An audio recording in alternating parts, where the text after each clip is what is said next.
Hello po. Hello po. Herman Guelbapoli. Kaya mo pa bang tumayo sa isang paa ng 10 seconds? Kung hindi, tumaas na ang wrist mong matapa. May 4-level test na pwedeng gawin para makita kung talaga maganda ang balance mo.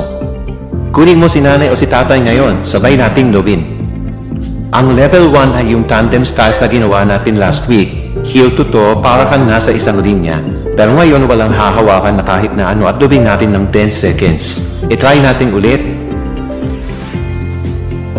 10 seconds na walang hahawakan. Kung nakayanan mo na mahigit sa 10 seconds, pasado ka. Ang level 2 ay yung tinatawag na single leg test. Nataas ang isang paa, naka-open ang mga mata at walang hahawakan. 10 seconds ulit magkabila ang paa. Ganito natin siya gagawin. 10 seconds na i-hold mo yan. Susunod naman yung isa pa. 10 seconds din. Kaya ba?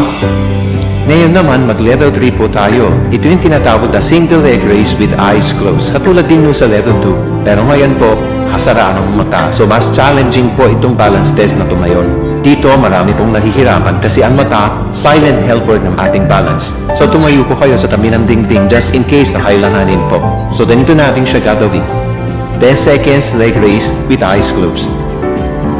Mahirap po, no? Maok po sa tingting kung kailangan. Maintain that position for 10 seconds. And then kabilang side naman, 10 seconds ulit.